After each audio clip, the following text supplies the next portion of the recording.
नमस्कार दोस्तों, क्या आप जानते हैं प्रोस्टेट कैंसर आदमियों का सबसे कॉमन कैंसर है। हर 100 लोगों में कम से कम 15 आदमियों को 50 साल की उम्र के बाद कैंसर हो सकता है प्रोस्टेट का। जितना औरतों में ब्रेस्ट कैंसर कॉमन है, उससे भी ज़्यादा आदमियों में प्रोस्टेट कैंसर कॉमन है। बट फिर भी लोगों को प्रोस्टेट कैंसर की जानकारी नहीं है। ज़्यादातर लोगों को उसी टाइम प्रोस्टेट कैंसर का पता चलता है जब वो कैंसर पूरी बॉडी में फैल चुका होता है और उसका कोई ट्रीटमेंट नहीं होता। लेकिन अगर आप प्रोस्टेट कैंसर का डायग्नोसिस के बारे में जानते हैं, एक सिंपल ब्लड टेस्ट होता है PSA, ये खून की जांच है, और अगर ये 50 साल के बाद कराएं रेगुलरली तो प्रोस्टेट कैंसर अर्ली स्टेज पे पता चल सकता है। और जब अर्ली स्टेज पे प्रोस्टेट कैंसर पता चल जाए तो उसका बेस्ट ट्रीटमेंट रोबोटिक सर्जरी होता है। इस सर्जरी में पूरा का पूरा प्रोस्टेट निकल जाता है जिसके अंदर कैंसर होता है, तो पेशेंट बिना कैंसर के अपनी नॉर्मल लाइफ आगे कोई जी सकता है।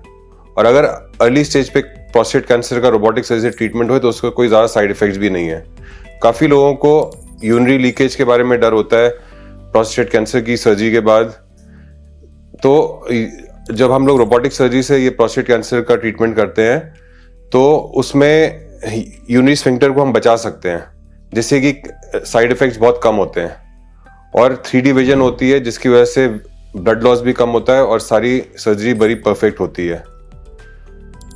मैं डॉक्टर आशीष सवार, urologist andrologist robotic surgeon, Apollo hospital से आपको यही एंड में बताना चाहूँगा कि अगर आप 50 साल से ज़्यादा की एज है आपकी और आपका ब्लड टेस्ट कराते हैं और उसमें PSA ब्लड टेस्ट होता है जिसकी वैल्यू 4 से ज़्यादा आती है, तो आपको हमेशा बायोप्सी करानी चाहिए। और उस बायोप्सी में अगर कैंसर निकलता है और अगर आपके आगे के टेस्ट जैसे पेट स्कैन और बोन स्कैन या MRI ये सब बता रहे हैं कि आपका कैंसर लोकलाइज्ड है, तो इस कंडीशन में बेस्ट ट्रीटमेंट रोबोटिक सर्जरी है। एक और चीज़ मैं बताना चाहूँगा कि रोबोटिक सर्जरी जो है ये एक सिंपल सर्जरी नहीं है, और ऐसी कोई सर्जरी नहीं है कि आपने कहीं पे भी रोबोट लगा लिया और वहीं पे सर्जरी शुरू कर दी तो उससे आप सेफ हो जाएंगे। आप इमेजिन करिए कि आप एक गाड़ी के ड्राइवर को फ्लाइट में बिठा दें और बोलें कि एरोप्लेन चढ़ाओ, तो वो एरोप्लेन नहीं चला पाएगा क्योंकि उसको एरोप्लेन की चलाने में ट्रेनिंग नहीं है, जबकि वो एक अच्छा गाड़ी का ड्राइवर भी है। वैसे ही सारे के सारे सर्जन्स रोबोटिक सर्जन्स नहीं है।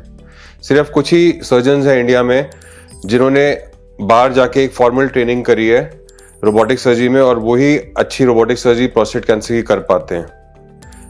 मैं अपोलो ज्वाइन करने से पहले US में था 3 साल। वहाँ पे मैंने एंडोयूरोलॉजी रोबोटिक सर्जरी की फेलोशिप करी थी, और वहाँ पे हम लोगों ने अपनी 3 साल की ट्रेनिंग में कम से कम 1000 रोबोटिक सर्जरीज प्रोस्टेट कैंसर की उसमें मैंने ट्रेनिंग करी थी। तो जितना फॉर्मली मैं वेल ट्रेंड हूँ रोबोटिक सर्जरी में, उतने कुछ ही डॉक्टर्स होंगे पूरे इंडिया में। और मैं रोबोटिक सर्जरी का प्रॉक्टर हूँ, मतलब कि जब भी इंट्यूटिव वाले नया रोबोट कहीं पे भी इंडिया में लगाते हैं तो मेरे को वहाँ पे लेके जाते हैं और मैं वहाँ पे उनको सिखाता हूँ कैसे रोबोटिक सर्जरी करते हैं। तो नंबर 1 आपको जानना चाहिए कि प्रोस्टेट कैंसर आदमियों का सबसे कॉमन कैंसर है। नंबर 2 आपको जानना चाहिए कि अगर ये अर्ली डायग्नोस हो गया तो ये फुली क्योरेबल है रोबोटिक सर्जरी से। और last but not the least सबसे इंपॉर्टेंट चीज़ ये है कि जब आप डिसाइड करते हैं कि आपको प्रोस्टेट कैंसर का ट्रीटमेंट रोबोटिक सर्जरी से कराना है, सिर्फ रोबोटिक सर्जरी के नाम से कहीं पे भी जाके मत कराइएगा। पता करिएगा, रिसर्च करिएगा कौन सबसे ज़्यादा रोबोटिक सर्जरीज कर रहा है और उन्हीं के पास जाइएगा, क्योंकि जो ये चीज़ कॉमनली कर रहे हैं वही उसके रिजल्ट अच्छे दे सकते हैं। धन्यवाद।